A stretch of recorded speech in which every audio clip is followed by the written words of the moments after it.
Cossom Palace. Dark night. The atmosphere was suffocatingly silent, with no noise except for the soft clinking of metal on the stone floor of the ancient building.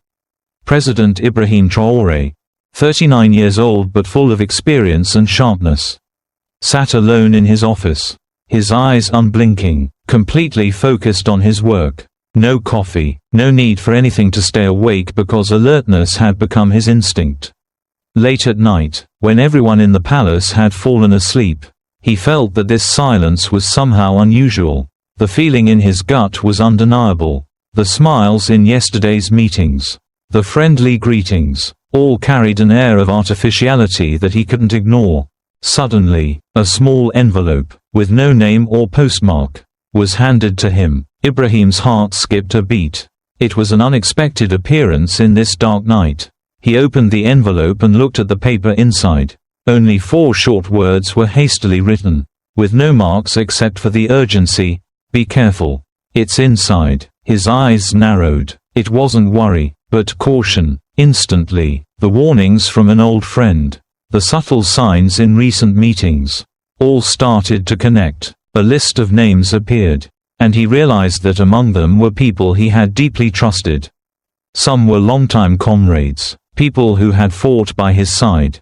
But now, they seemed to be the seeds of betrayal, those he had once called friends. Even people from within his own inner circle were now plotting to destroy everything he had built. A plan not just to overthrow a government, but to strike at the future of the entire country. Every breath of Ibrahim was clear in the silent space. No panic, no rush. He calmly placed the envelope back on the table and called Captain Zongo, a loyal officer whom he trusted. With a short but firm order, "Zongo, I need you again." The next morning, as the sun began to rise from the east, President Ibrahim Traoré stood on the balcony of Cossom Palace, gazing at the misty clouds drifting across the grey sky. The previous night had been a sleepless one, but he didn't feel tired. It seemed as though all his energy had turned into constant vigilance. The sense that something was wrong didn't leave him, like a strange instinct he had learned to trust throughout his struggles. The letter he had received wasn't just a threat. It was a warning, and to face this situation, Ibrahim knew he needed someone he could completely trust, someone not only skilled but also absolutely loyal. He turned back into the room, opened a drawer, and took out the list of names he had read the previous night. Then he made a call. "Captain Zongo," he began, his voice deep and serious. "I need you again. We're facing a threat from within. You must act quickly but discreetly. No one must know, not even the generals." Zongo, who was still in a morning meeting with other officers, heard the tension in the president's voice and immediately understood that this mission was different from any previous ones. "Yes, Mr. President," Zongo responded, his voice filled with determination, unwavering. Traoré continued, "This is not just a political mission. This is war. I'm giving you this list. Follow these people, but don't let anyone notice. If you find anything suspicious, you must come to me directly. No phone reports." Zongo nodded, and left the room, stepping into a task far from simple. He knew that every move had to be carefully considered. This was not a battle of weapons, but a battle of wits, a fight between life and death, between loyalty and betrayal. In the following days, Captain Zongo moved in the shadows, like a silent ghost in the city of Ouagadougou, under the guise of an ordinary man. He began to follow the names on the list given by President Traoré. A sense of tension surrounded him, as Zongo knew that every step could become a matter of life or death. He changed clothes, used a false name, and moved like a specter in the dark, leaving no trace. On the 3rd day, Zongo began to suspect a person he never thought would be part of this plot: Colonel Dabir, the commander of the 3rd Infantry Brigade. Dabir was a respected man in the army, a brave and intelligent soldier, beloved by many. But today, when Zongo followed Dabir to a quiet house on the outskirts of the city, he began to sense something was off. There were no guards, no military vehicles, just 4 men in military uniforms meeting in a private room. Zongo stood on a roof across the street, his fingers lightly pressing the camera's shutter. capturing distant images. He recorded the conversations he could hear through a crack in the window. One of the men in the group said, "The president is moving too fast. Foreign deals are cut back too severely. Money is running low. If we don't act now, we'll lose everything." Another voice replied, "Decisive. Then we must act before the independence celebration. We can't miss this opportunity. We have to remove him. Then the country will stabilize. And foreign support will come back." Hearing this, Zongo felt like a lightning strike to the heart. His heart tightened. This was the coup plot that President Traoré had feared. Everything he was doing now was not just a mission, but the survival of the nation. He couldn't hesitate any longer. Zongo hurried back to Cossom Palace, carrying the evidence he had collected. A few hours later, President Ibrahim Traoré woke up early. Standing on the balcony looking at the dark sky turning grey, Zongo passed by the guards and handed him the important documents. "Mr. President," he whispered, "it's true. They are planning to overthrow you before the independence celebration. They've already chosen your replacement." President Traoré didn't react strongly. He opened the file slowly, going through the photos and recordings Zongo had gathered. His eyes never blinked. "We don't panic," he said calmly, but with resolve. "We prepare." After receiving the information from Captain Zongo, President Ibrahim Traoré didn't show any signs of worry or rush. Instead, he maintained his calm demeanor, as though he had been prepared for this moment for a long time. In the tense atmosphere of the palace, where everything still seemed normal with meetings and public events, he decided to act with precision, without any unnecessary movements. The next day, a secret meeting was called, but not at Cossom Palace, where the generals and senior officers could easily track it. Ibrahim decided to take the meeting to an abandoned base outside the city, a place where no one could find them. The room contained only 5 people, the president, Zongo, and 3 loyal companions. No phones, no communication with the outside. Everything had to remain absolutely secret. Once everyone sat down, Ibrahim Traoré spread out the documents, flipping through each page and sharing the information Zongo had gathered. The picture he painted was undeniable. The coup was happening right under his nose. And those involved weren't just outside traitors, but comrades, people who had fought by his side. One person in the group suddenly stood up and suggested they immediately arrest the traitors. But Ibrahim Traoré disagreed. He knew that if they acted too early, they would only catch the foot soldiers. The pawns, the mind behind this, the one pulling the strings, would quickly escape, while the pawns would not be able to bring down the country. "We must let them go further," he said, his voice calm but firm. "Only when they're confident, when they think they've already won, will we strike." Zongo looked at the president, seeing the clarity and wisdom in every decision. Even though the coup was near, Ibrahim Traoré remained calm and unshaken. He knew that in a war like this, strength wasn't enough. Intelligence and sharp strategy were just as vital.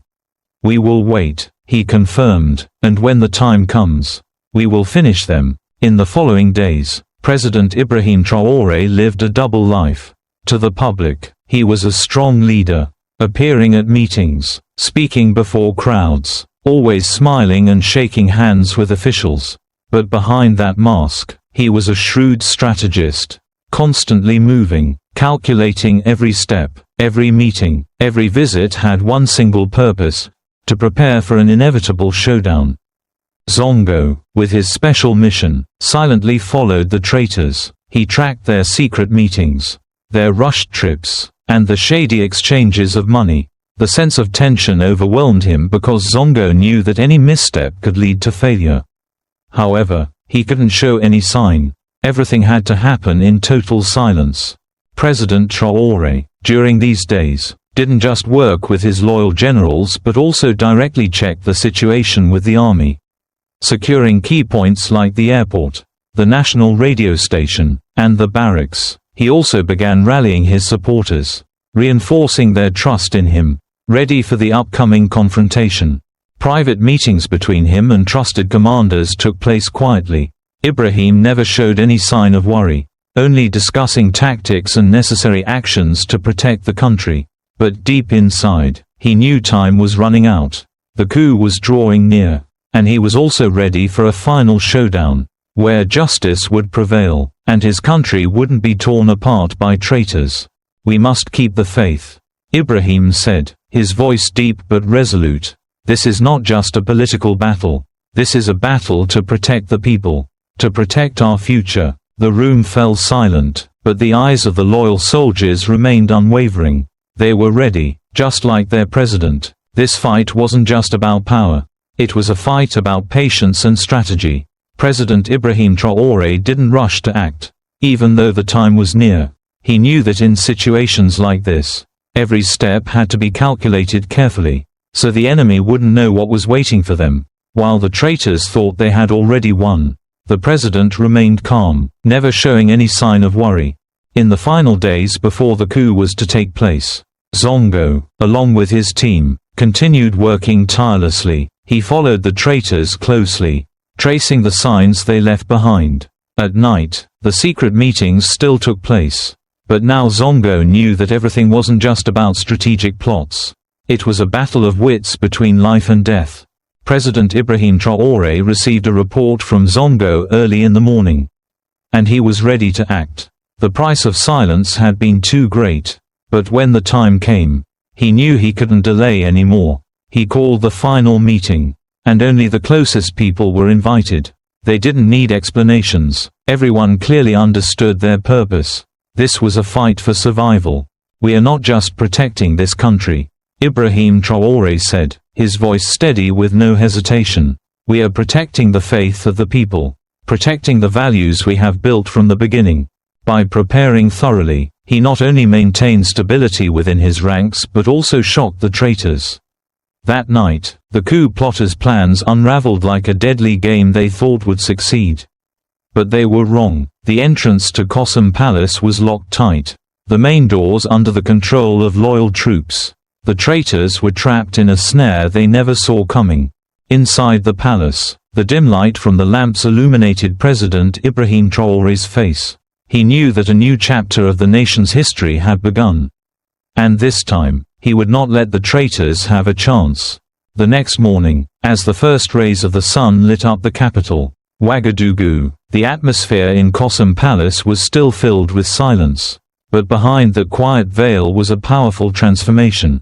President Ibrahim Traoré could finally breathe a sigh of relief because he had prevented a disaster. But this victory didn't mean the end. It was just a part of the long and arduous journey he was on. The traitors were arrested, and now they had to face the truth. They weren't foreign invaders, not outside forces. They came from within the military, from those Ibrahim Traoré had once considered comrades, those he had shared the toughest moments of his political life with. The trust he had placed in him now felt like a deep wound in his heart. Stepping into the meeting room, where all the traitors were being held, Ibrahim Traoré stood silently, staring at each face. These were the people he had once eaten, slept, and fought with, but now they were the ones who sought to betray the nation.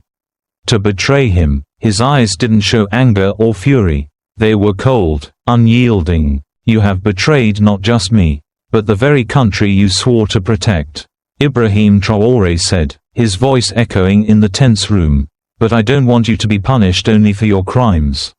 I want you to pay the price before the people. They will decide justice, not I." That wasn't just a warning. It was a clear declaration of the people's power. The power Ibrahim Traoré always upheld. No one, whether friend or comrade, could stand above the interests of the people, and he would not hesitate to administer justice, no matter how painful it may be. In just one night, he stopped a coup, but more importantly, he safeguarded the trust of the people. President Traoré understood that a true leader doesn't just rely on the power of the military or government, but on the trust and unity of the entire nation. This was the solid foundation for a nation's development, a nation that would never falter before any conspiracy.